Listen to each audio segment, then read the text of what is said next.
Hello everyone.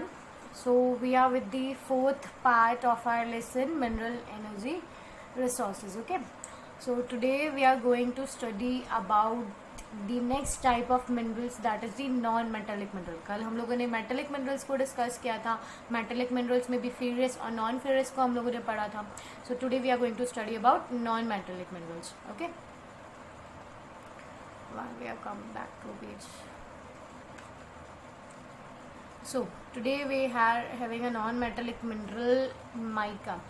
Okay, now due to its excellent dielectrical strength, low power loss factor, insulating properties and resistance to high voltage, it is also used in electrical industries. अभी तक जब हम लोग metal की बात कर रहे थे तो उनमें वो गुड कंडक्टर्स होते हैं, ठीक है, वो इलेक्ट्रिसिटी को मतलब ट्रांसमिट होने देते हैं इजीली, तो वो भी इलेक्ट्रिकल इंडस्ट्रीज में यूज़ हो रहे थे. अब ये एज अ इंसुलेटिंग प्रॉपर्टीज इसके अंदर है, तो ये भी एक बहुत इंपॉर्टेंट इंडिस्पेंसिबल मिनरल हो जाता है जो इलेक्ट्रिक और इलेक्ट्रिकल इंडस्ट्रीज में, इलेक्ट्रॉनिक इंडस्ट्रीज में यूज़ किया जाता है. ओके, ये डिपॉजिट हमारे पास कहाँ कहाँ मिलती है? इसकी Chota Nagpur, plateau, Koderma, Hazaribagh belt of Jharkhand is the leading producer. अगर मैं बात करूँ तो माइका के अंदर आपको कौन कौन से स्पेशल पॉइंट्स आपको यहाँ पे याद रखने हैं कि सबसे पहले तो इसके अंदर एक सबसे पहले इसके अंदर क्या होती है? इंसुलेटिंग प्रॉपर्टीज़ होती है. इसकी वजह से ये मोस्ट इंडिस्पेंसिबल मिनरल है जो इलेक्ट्रॉनिक इंडस्ट्रीज़ में यूज़ किया जाता है. ये हमें जनरली छोटा नागपुर, प्लेट्यू, कुदरमा, गया, हजारीबाग बेल्ट में मिलता है. झारखंड इसका लीडिंग प्रोड्यूसर है. बहुत सारे राजस्थान के एरियाज़ भी है जो मेजर प्रोड्यूसिंग एरियाज़ है, जैसे राजस्थान हो गया, अजमेर हो गया राजस्थान के अंदर. नेल्लौर माइका बेल्ट है आंध्र प्रदेश के अंदर, जो भी बहुत इंपॉर्टेंट प्रोड्यूसर है माइका की. ओके, फिर नेक्स्ट आ जाता है हमारे पास रॉकी मिनरल्स के अंदर लाइमस्टोन. तो लाइमस्टोन का मतलब क्या होता है? नॉर्मली चूना. तो ये किससे कंपोज हुआ होता है? कैल्शियम कार्बोनेट से या फिर कैल्शियम मैग्नीशियम कार्बोनेट से. तो ये सब आप ऑलरेडी केमिस्ट्री में जानते हो. It is a basic raw material for the cement industry and it's also important for smelting iron. Okay, mostly produce कौन कौन से स्टेट्स में होता है? मध्य प्रदेश, छत्तीसगढ़, आंध्र प्रदेश, राजस्थान, गुजरात, कर्नाटक एंड हिमाचल प्रदेश. ओके, अब बेटा हम लोग मिनरल्स की बात कर चुके हैं. मिनरल्स में हम लोगों ने मेटेलिक एंड नॉन मेटेलिक दोनों को हम लोगों ने पढ़ लिया. लास्ट हमारा एनर्जी रिसोर्स है. उससे पहले हम एक इम्पॉर्टेंट टॉपिक को डील करेंगे, that is conservation of resources. तो अब कंजर्वेशन ऑफ रिसोर्सेज में कौन कौन से हमारे पास मतलब क्या होता है? कंजर्वेशन का मतलब क्या होता है? किसी हम लोगों को पता है कि जो मिनरल्स है वो नॉन रिन्यूएबल है. नॉन रिन्यूएबल मतलब कि अगर हमने उसका एक सस्टेनेबल मैनर में उसको अगर हमने अभी यूज़ नहीं किया तो वो क्या हो जाएंगे? गायब हो जाएंगे. और फिर अगर उनके एग्जॉस्ट होने की वजह से, ख़त्म होने की वजह से हमारे जो कंट्री का जो डेवलपमेंट फेज है वो स्टॉप हो जाएगा, उसमें एक हर्डल आ जाएगा, राइट. तो इसीलिए हमारे पास क्या नीड है? इन रिसोर्सेज को हमें क्या करने की ज़रूरत है? बचा करके एक सस्टेन यूज़ करने की ज़रूरत है. तो उसको क्या बोलेंगे हम लोग? Conservation of minerals. तो कंजर्वेशन ऑफ मिनरल्स हम किस तरीके से कर सकते हैं?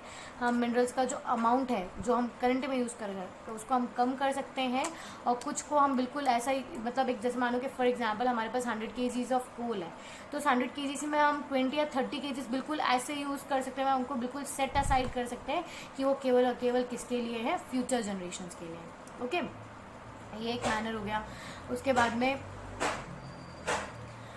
Use them in a planned manner. अभी मैं वही समझा चुकी हूँ. अभी आज कितना यूज़ करना है, कल कितना यूज़ करना है, इसे ग्रो होने के लिए वापस कितना टाइम हमें देना है, ये सारे एक प्लान्ड मैनर में हमें इसका यूज़ करना पड़ेगा. Wastage is the process of minimal and processing should be minimise. मतलब माइनिंग के अंदर जितना भी वेस्टेज वगैरह हो रहा है वो बिल्कुल कम से कम कर देना चाहिए. Export of minerals should also be minimise. आज प्रॉफिट अर्न करने के लिए हम लोग क्या कर रहे हैं? बहुत सारे ज़्यादा माइनिंग वगैरह कर रहे हैं, बहुत जितना मिनरल एक्सट्रैक्ट हो सके उसे एक्सट्रैक्ट करके बेचने की कोशिश कर रहे हैं. कल क्या हो जाएगा? जो हमारी माइंड है वो डेफिशिएंट हो जाएगी, है ना. तो इसीलिए हमें जो एक्सपोर्ट है उसको भी लिमिट कर देना चाहिए.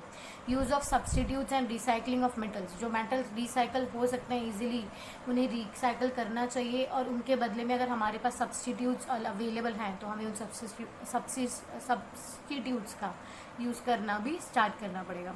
अब बेटा हमारे पास एनर्जी रिसोर्सेज के अंदर भी कन्वेंशनल और नॉन कन्वेंशनल. अगर हम CBSE बोर्ड्स के अकॉर्डिंग बात करते हैं तो ये एनर्जी रिसोर्सेज तो हमारे लाइक आता ही नहीं है, हमारे एग्जाम्स में हमसे नहीं पूछा जाता है. ये आउट ऑफ NCERT हो चुका था.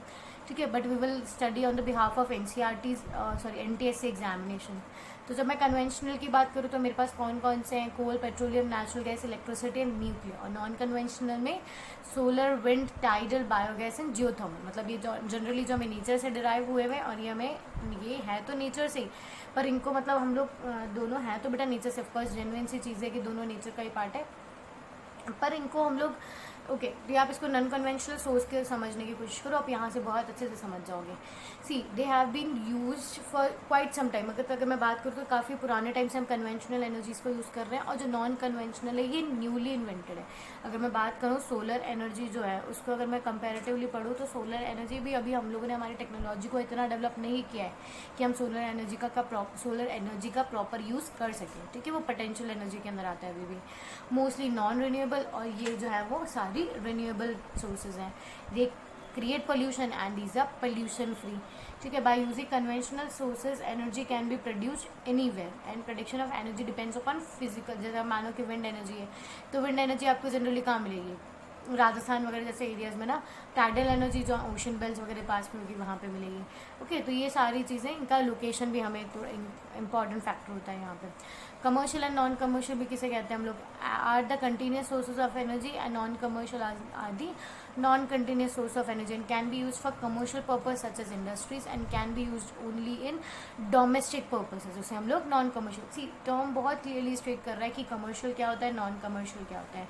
तो कमर्शियल तो मतलब जो बिजनेस पर्पस में आप यूज़ कर सकते हो, नॉन कमर्शियल जो बिजनेस पर्पस में आप यूज़ नहीं कर सकते हो। सी बेटा अब मैं आपको वापस से समझा देती हूँ कि जब हम लोगों ने एग्रीकल्चर चैप्टर पढ़ा था, मिनरल एंड एनर्जी रिसोर्सेज पढ़े थे। सी इस चैप्टर में आपको समझने लाइक जो टर्म्स आ जाती है वो डेफिनेशन ऑफ मिनरल्स हो गया कि उनका इंपॉर्टेंस क्या है, उन्हें हमें कंजर्व क्यों करना है, उनका मोड ऑफ अकरेंस क्या है। ओके, पर इसमें जब बेटा हम लोग क्लासिफिकेशन जो अलग अलग मिनरल्स को हम पढ़ते हैं कि उनके क्या क्या फीचर्स हैं और उनमें आपको बिल्कुल मतलब उनकी एग्जैक्ट लोकेशन क्या है वो आपको याद करनी ही पड़ेगी। And there is no other substitute for that कि भाई आपको घोल के रात मतलब मैं समझा दूँ और आपको सब समझ आ गया और आपने लिख लिया, नहीं, you will have to by heart that, उसे याद तो करना ही पड़ेगा। Okay, so I think so अभी तक जो पढ़ाया है वो सारी चीज़ें क्लियर होगी। इस चैप्टर में नियरली 1 to 2 और होगी जहाँ पे हम लोग सारे जितने भी हम लोगों ने अभी कन्वेंशनल और non conventional sources of energy पढ़ी ना, बस इनका एक थोड़ा फर्दर एक्सप्लेनेशन, थोड़ा डिटेल एक्सप्लेनेशन के लिए हम लोग बस एक सिंगल वीडियो और लेंगे और इस चैप्टर को हम कंप्लीट कर लेंगे। Okay, thank you.